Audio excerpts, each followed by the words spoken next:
सभी देशवासियों को नमो बुद्धाय, जय भीम, जय संविधान। जो ज्ञान अर्जित करेंगे वो ब्राह्मण कहलाएंगे। मैंने ज्ञान अर्जित किया है, लोग मुझे ब्राह्मण क्यों नहीं कहते हैं? यह सवाल है साथियों 19वीं सदी के समाज सुधारक ज्योतिराव फूले जी का, जिसका जवाब आज भी हमारे पास नहीं है। और वही ज्योतिराव फूले से संबंधित, सावित्रीबाई फूले से संबंधित, उनके जीवनी से संबंधित, उन्होंने जो सामाजिक क्रांति लाया उनसे संबंधित कोई फिल्म आता है तो इस फिल्म को ब्राह्मणों के द्वारा विरोध किए जाते हैं, रोका जाता है। लेकिन अब यह फिल्म साथियों ब्राह्मणों को, सीने को, ब्राह्मणों के कलेजे को चीरते हुए, फाड़ते हुए यह फिल्म जो है अब रिलीज हो चुका है 25 अप्रैल 2025 को। आखिर इस फिल्म को रिलीज होने से क्यों रोक रहे थे ये ब्राह्मणवादी, मनुवादी लोग? आज की इस वीडियो में साथियों आपको हम बताएंगे ज्योतिराव फूले, सावित्रीबाई फूले ने क्या कुछ हमारे लिए किया, इस देश के समाज के महिलाओं के लिए किया, शूद्रों के लिए किया, क्या कुछ की। और उस योगदान को जब फिल्म में दिखा रहे हैं तो इन लोगों को आखिर जलन क्यों हो रहा है? आज इसी टॉपिक पर, इसी बिंदु पर हम कुछ महत्वपूर्ण बातें पर चर्चा करेंगे। बस मेरा छोटा सा अपील है, इस वीडियो को शुरू से अंत तक जरूर देखें। वीडियो अच्छा लगे तो लाइक करें, चैनल में पहली बार आए तो चैनल को सब्सक्राइब कर लीजिएगा, बेल आइकन प्रेस करिएगा ताकि जब भी वीडियो अपलोड करूं आपके पास नोटिफिकेशन पहुंचता रहे। साथियों ज्योतिराव फूले जी एक कथन कहते हैं, ज्ञान के बिना अकल गई, अकल के बिना नैतिकता गई, नैतिकता के बिना गति गई, और बिना गति के पैसे गए, और पैसे के बिना शूद्र पीछे रह गए, और ये सब सिर्फ ज्ञान नहीं होने के वजह से हुआ है। यह अनुवाद है साथियों ज्योतिराव फूले जी का, यानी कि देश के मूल निवासी जिन्हें ब्राह्मणों ने सारे हक अधिकार से वंचित किए और सबसे महत्वपूर्ण वो अधिकार को छीन लिए गए, ज्ञान अर्जित करने का अधिकार छीन लिए गए थे। और ज्ञान नहीं होने की वजह से हमारे लोग, ये बात है, ये कथन ज्योतिराव फूले जी का है।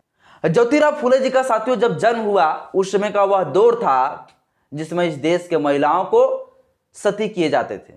अगर हस्बैंड मर गए तो उस महिला को जिंदा रहने का अधिकार नहीं था।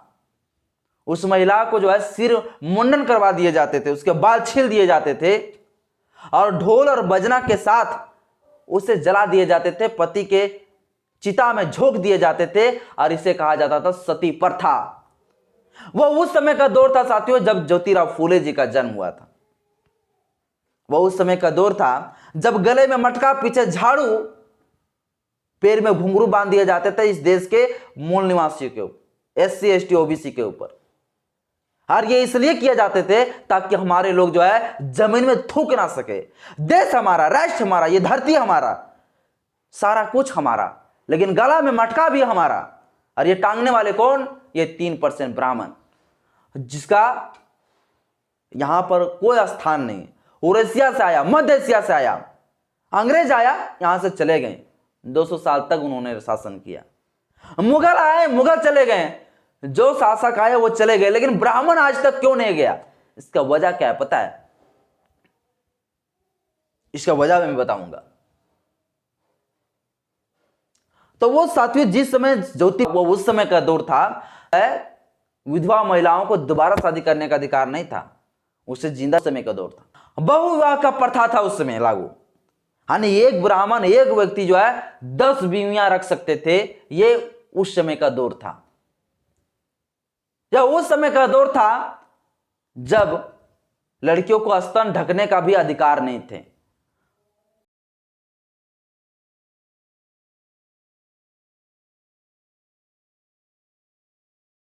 वह उस समय का दौर था जब सार्वजनिक जगहों से कुएं से पानी निकालकर पीने का अधिकार नहीं था। वो उस समय का दौर था।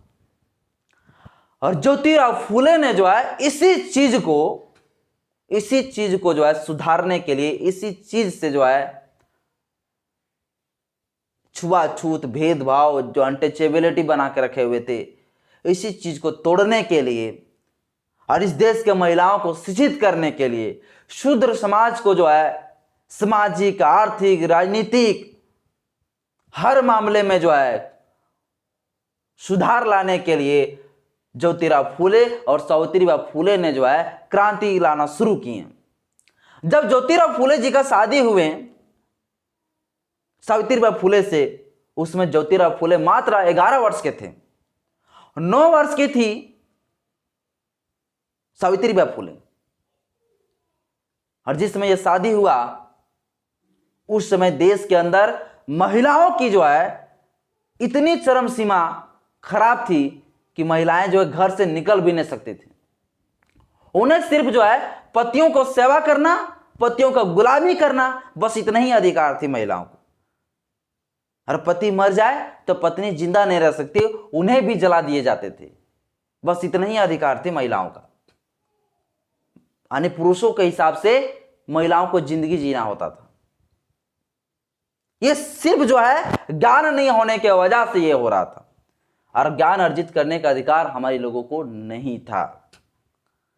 सावित्रीबाई फुले, ज्योतिराव फुले ने दोनों ने ठान लिया कि इस देश के शूद्र महिलाओं को जो है, इस देश के जिन महिलाओं को शिक्षा से वंचित रखेगा उनको शिक्षित करके ही दम लूंगा। और इन दोनों ने साथियों महिलाओं को पढ़ाने के लिए जब शुरुआत की, जब सावित्रीबाई फुले महिलाओं को पढ़ाने जाती थी तो फिर सावित्रीबाई फुले जो है डबल साड़ी लेके जाने होती थी, क्योंकि ब्राह्मण लोग जो है रास्ते में जो है उससे गोबर कीचड़ फेंक कर मारा करते थे, पत्थर फेंक के मारा करते थे, ताकि सावित्रीबाई फुले जो है लड़कियों को पढ़ा ना सके। लेकिन सावित्रीबाई फुले जो है डबल साड़ी लेके जाया करती थी, इसलिए ताकि एक साड़ी अगर गंदा कर दे तो दूसरा साड़ी हम पहन के वहां पे पढ़ा सके। ब्राह्मणों खूब विरोध किया, ब्राह्मणों ने विरोध किया। ब्राह्मण पहुंच गए ज्योतिराव फुले के घर। ज्योतिराव फुले के पिताजी गोविंदराव फुले को धमकी दिया कि आपका ये पुतहो और आपका बेटा जो लड़कियों को जो है पढ़ाने की जो काम कर रहे हैं, ये धर्म नाश कर देने वाला काम करना बंद कर देने बोलो। यह धर्म अपवित्र हो जा रहा है ब्राह्मणों का। लड़कियों को पढ़ाना हमारा धर्म नहीं कहता है कि इन लोगों का अधिकार है, और ये लोग इस प्रकार से कर रहा है तो ये मेरा धर्म अपवित्र हो रहा है, धर्म हमारा नाश हो रहा है। इसलिए जो है अपने बेटे और पुतों को समझाओ कि वो जो है लड़कियों को ना पढ़ावे। काफी साथियों इस तरह से मना किए जाते हैं। गोविंदराव फुले ज्योतिराव फुले को कहते हैं कि आप जो है इस तरह से पढ़ाना बंद कर दो लड़कियों को, वरना घर से ही चले जाओ, वरना ब्राह्मण हम लोगों को भगा देंगे। ज्योतिराव फुले कहते हैं कि आपको अगर घर से भागने का डर है तो हम ही जो है घर से भाग जाते हैं, हम ही घर से निकल जाते हैं, लेकिन मैं लड़कियों को पढ़ाने नहीं छोड़ूंगा। सावित्रीबाई फुले भी कहती है मैं लड़कियों को पढ़ाने नहीं छोड़ूंगी। सावित्रीबाई फुले, ज्योतिराव फुले घर से निकल जाते हैं।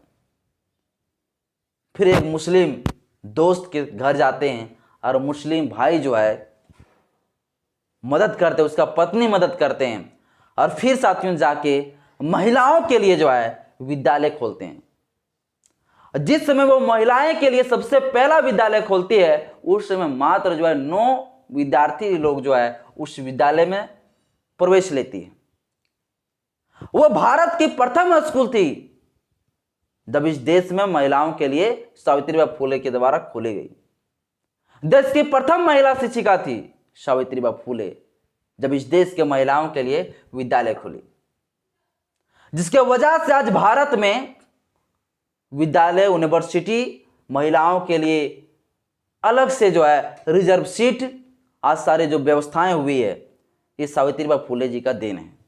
आज की महिलाएं आईएएस, आईपीएस, लाल बत्ती वाली गाड़ी में कलेक्टर, इंजीनियर, डॉक्टर, अगर यह सब बन पा रही है तो यह श्रेय किसी और को नहीं बल्कि यह श्रेय सावित्रीबाई फुले, ज्योतिराव फुले को जाता है। और यही सब चीजें जो है इस फिल्म में दिखाए गए हैं, और यह फिल्म इसलिए रिलीज कर दिए गए क्योंकि ब्राह्मणों को जो है इसमें पोल खोला गया है। ब्राह्मणों ने किस प्रकार से सावित्रीबाई फुले, ज्योतिराव फुले जी को जो है शोषण कर रहे थे, अत्याचार कर रहे थे, किस तरह से रोके जा रहे थे, इसी चीज को जो है दिखाए गए। यह फिल्म का साथियों निर्देशक, इस फिल्म का डायरेक्टर अनंत महादेवन है, अनंत महादेवन। और यह अनंत महादेवन को मैं लाख लाख जो है मैं शुक्रिया कहता हूं, लाख लाख मैं धन्यवाद देता हूं महादेवन। ये साथियों डायरेक्टर हैं अनंत महादेवन। और जो ज्योतिराव फुले का जो रोल किए हैं, ज्योतिराव फुले का, उनका नाम है साथियों प्रतीक गांधी, प्रतीक गांधी। और साथियों जो सावित्रीबाई फुले का जो रोल किए हैं उनका नाम है पत्रलेखा, पत्रलेखा। यही साथियों इस फिल्म को जो है एक्टिंग किए हैं पत्रलेखा और प्रतीक गांधी, और डायरेक्टर है हमारे अनंत महादेवन।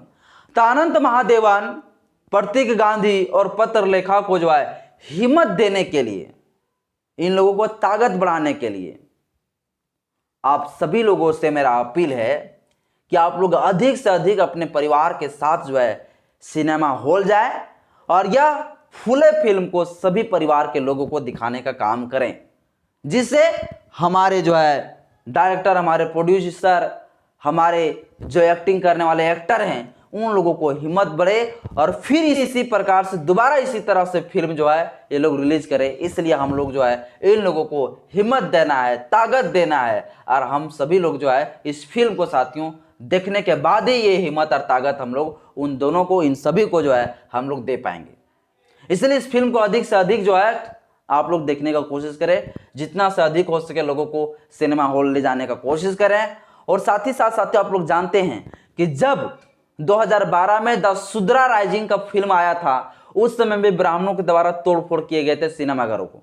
जब दिल्ली में रिलीज हुआ तो दिल्ली में ब्राह्मणों के लोगों ने जो है सिनेमाघरों को तोड़फोड़ कर दिया, सिर्फ इसलिए क्योंकि द सुद्रा राइजिंग में जो है ब्राह्मणों को पोल खोला गया था। किस प्रकार से ब्राह्मण लोग जो है देश के शूद्र महिलाओं के साथ, शूद्र लोगों के साथ अत्याचार कर रहे थे, यही सारी चीज जो है दिखाए गए थे। हमारा देश साथियों अंग्रेजों का गुलाम मात्र 200 साल तक रहा, लेकिन ब्राह्मणों का गुलाम हमारा देश 3000 साल तक रहा है, और इस चीज को दिखाना बहुत जरूरी था। बात साथियों इस विषय पर आप क्या सोचते हैं मुझे कमेंट बॉक्स में अपना राय जरूर बताइएगा। जय भीम, जय संविधान, जय विज्ञान, जोहार।